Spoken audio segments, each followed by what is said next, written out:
Great King, King of Glory, reign or ever. Welcome to another episode of Runn Talks, a biblical platform of understanding. Hey, Glory, featuring, here he comes, there he goes, it's the Overlord's Joker. Yeah, that's me. Hey, what you doing today, running mate? Oh, man, I'm alright, bro. How you doing? Oh, man. Bless the Lord, man. Bless the Lord. Today's better than most, man. That's what's up, man. Good to hear that, man. Yeah, so, welcome to another episode of Runn Talks. Of course. The moment we start the show, now we have people walking out yelling. Anyway, so, Runn, you said you wanted to, discuss some dreams. Yeah, man, I had these dreams I was thinking about and wanted to, shoot the breeze with you there, Joker. And with the Runn Talks audience. That's what's up, man. I really only telling dreams. Hey, y'all don't know, man. Runn be having the dreams and visions. Hey, a lot of Runn's visions would terrify you people. But, hey, bless the Lord, man. Bless the Lord. So, why don't you, tell us the dream, man? And bless the Lord. Copy that, Joker. All right, so I had this dream. Okay. So I'm in the house that I grew up in. The first house, anyway. And in the dream is taking place, well, the first part of the dream is taking place in the back bathroom. Now, the back bathroom was located in a master bedroom that started off as a parent's bedroom. Then it became the kid's bedroom because they had so many kids, etc., etc. So anyway, so the back bedroom has a shower only. Okay, front bathroom, back bathroom. Front bathroom has a bathtub and shower. Okay, so long story short, so I find myself in the back bathroom and I'm standing in the bathtub. Now, the bathtub don't have no water in it, just an empty basin. Now, this basin might symbolize the earth, a toilet, a drop, I'll just say a basin. Something that holds water, but this basin didn't have no water in it. Sound like a broken sister. Oh, man. And okay, so I'm standing in the bathtub. Now, there is no bathtub in that bathroom. There's only a bathtub in that front bathroom. So I'm taking, key on these points. Okay. So I'm looking out the window. Right? Because I guess there's a window in the bathroom. Now, this basin the bathtub is actually on the opposite side of this bathroom. In the actual bathroom, the shower is on the left side of the bathroom. But now there is no shower on that side of the bathroom. In this dream, I'm standing in the bathtub. It's on the right side of the bathroom. I guess the bathroom could symbolize the earth. The basin could symbolize the abyss. Not sure. Interesting. So what happened next, man? Okay, so I'm looking out the window into my backyard. Okay, now it's sunshiny. It's daytime, like sunshine. Right? and I see two white kids, a boy and a girl. These little kids, like elementary school age. And they're playing with some type of alien. An alien. Yeah, man. So they're playing with this brown alien. Now, the alien kind of looks like a long dookie rope standing up on itself, kind of like a mushroom. Kind of hard to explain. But they're taller than this alien, right? So I'm not sure what this thing is. I'm looking at it, right? But I know it's some type of alien they're playing with, right? It don't have arms, legs, no face, okay? It's just, kind of like a mushroom, but it looks like doo-doo. That's the best way I can describe it. It wasn't doo-doo. Oh, okay. So first, I don't know who did it first, the boy or the girl. So we'll say the girl. So the little girl touches the alien.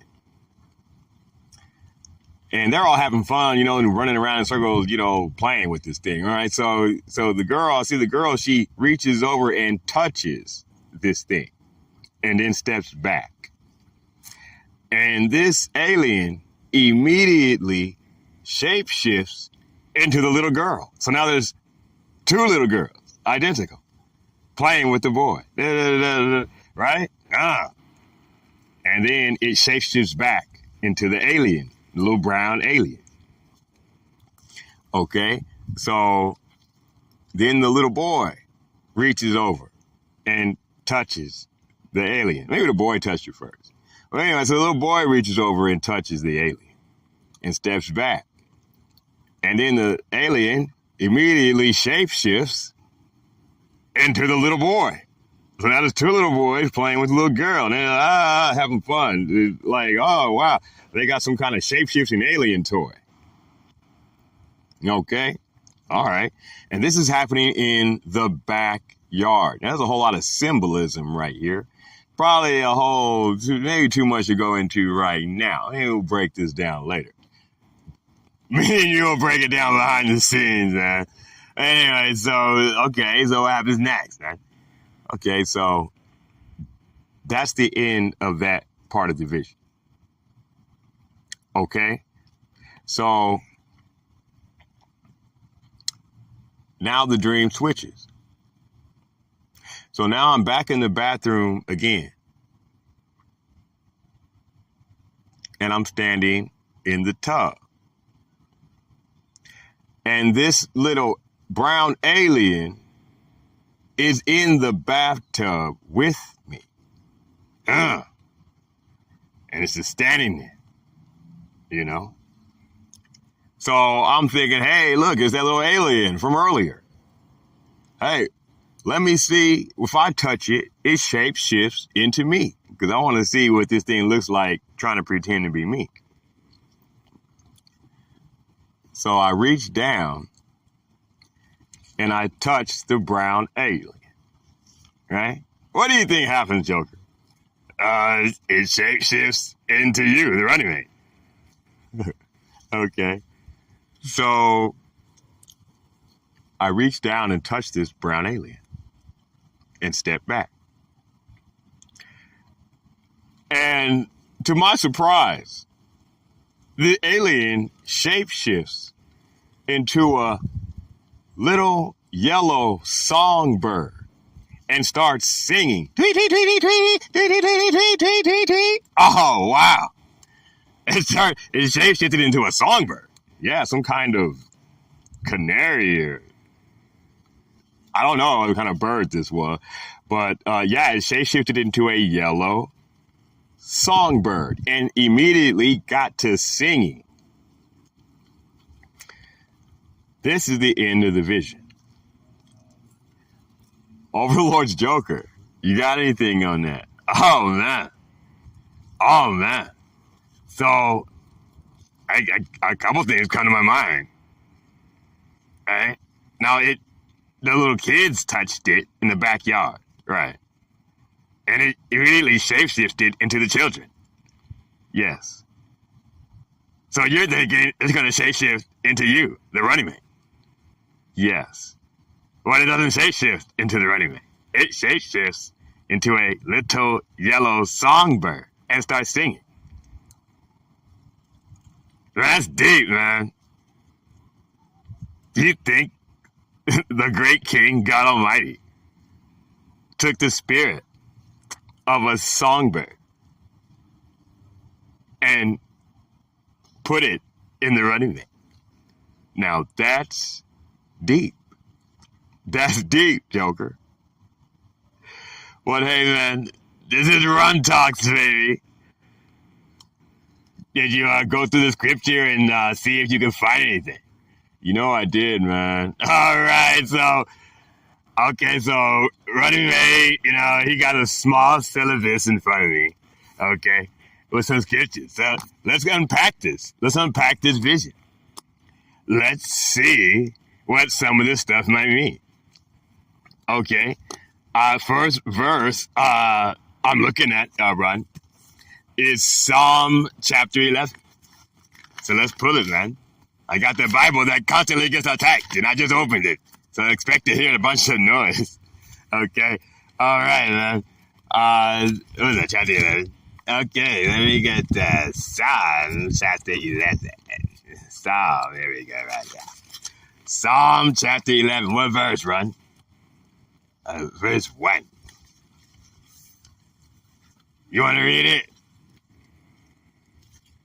You read it this time, Joker. All right, man. Psalm chapter 11, verse 1. And it reads, In the Lord put I my trust. How say ye to my soul, flee a bird to your mountain? For lo, the wicked bend bow, they make ready their arrows upon the string, that they may privily shoot at the upright in heart. If the foundations be destroyed, what can the righteous do? All right, well, okay, let's break it down. Let's unpack that. Now, the wicked apparently are the ones who say, flee a bird to your mountain. Okay, that's interesting. Right? Those children would probably symbolize the wicked. And they're playing with some type of wicked device that shape shifts after it makes contact with other people or objects. Okay. Flee a bird to your mountain. Okay, so something to do with the wicked. So what mountain we might be talking about? Okay. We're going to go to the prophet Isaiah. And we're going to go to chapter 65. Oh, man. That's way in the back. 65.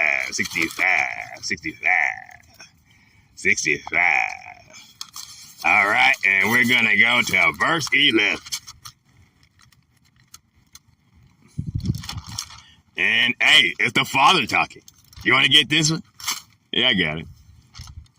I'm in the book of the prophet Isaiah, chapter 65 and verse 11. And now a word from the Lord our God. But ye, they that forsake the Lord, that forget my holy mountain, that furnish the drink offering unto that number. Verse 12. Therefore will I number you to the sword, and ye shall all bow down to the slaughter. Because when I called, ye did not answer. When I spake, ye did not hear, but did evil before mine eyes, and did choose wherein I delighted not. Hey, let's get the next verse. Verse 13. Therefore, thus saith the Lord God, behold, my servants shall eat, but ye shall be hungry. Behold, my servants shall drink, but ye shall be thirsty. Behold, my servants shall rejoice, but ye shall be ashamed. Verse 14. Behold, my servants shall sing for joy of heart, but ye shall howl for vexation of spirit. Verse 15. And ye shall leave your name for a curse unto my chosen. For the Lord God shall slay thee, and call his servants by another name. Oh, wow. Oh, wow. Hey, bro, when I pulled that scripture, I didn't even go that deep in. I didn't even go that far up the page. I didn't know that was there.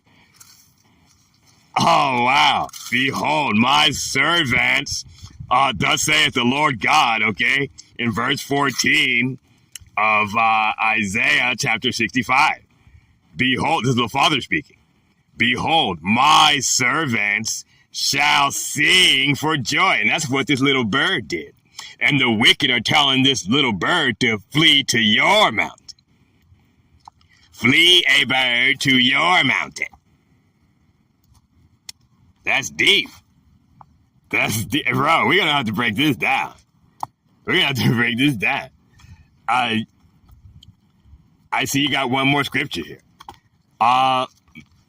Mountain. What mountain are the wicked telling this little bird, this little singing bird, to flee to? All right, we're going to go to Matthew in the New Testament, Matthew, Mark, Luke, and John. Okay. We're going to go to Matthew in the New Testament, and we're going to go to chapter 6. Matthew chapter 6. And we're going to start at verse 26. Verse 26. Okay, chapter 6. Verse 26. All right. What we got? 26.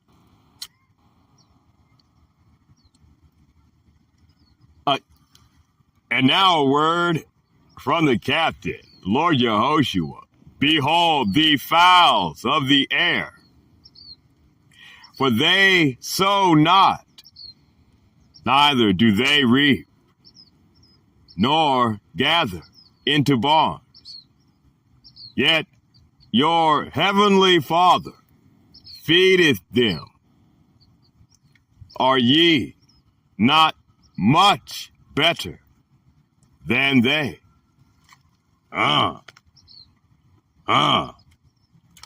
Okay.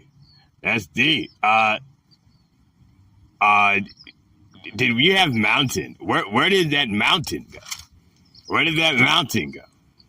I don't know. Let's see. Oh, wait a minute. No, it was there in Isaiah. It was there in Isaiah 65, verse 11. The Father speaking. But ye, they that forsake the Lord, that forget my holy mountain. All right. So the wicked are telling the righteous to flee, bird, to your mountain. Okay.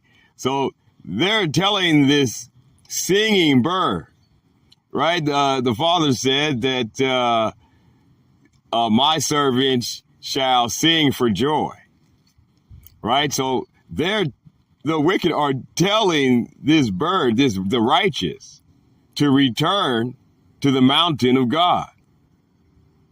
Okay? They're telling them, get away from us. We don't want nothing to do with you. That's deep. That's deep. I see you got Song of Solomon right here. Oh, let's see. Song of Solomon, chapter 12. Song of Solomon. Song of Solomon, chapter 12. Let's see. Where is it after Proverbs then? Song of Solomon. All right, I found it. Okay. Okay, man, I'm going to go to the Song of Solomon, chapter 2 and verse 12. It says, the flowers appear on the earth. The time of the singing of birds is come, and the voice of the turtle is heard in our land. The time of the singing, the rejoicing is come. What do you think that means, Joker? Oh, no, man. Maybe the Lord's about to reap the principal wheat and take you home to his barn, to his holy mountain.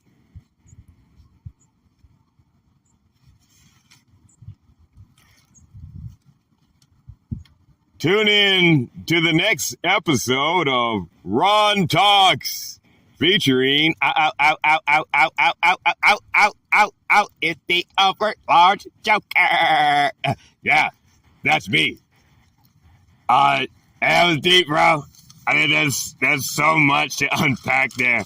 You know, I would have to write a syllabus, okay, on your dreams, man. Anyway, Running Mate. Yeah, so thank you for tuning in to this episode of Runn Talks. And tune in next time where the Overlord's Joker will expound on the profound nature of these holy scriptures that we're pulling out of the Bible. Give Father the glory and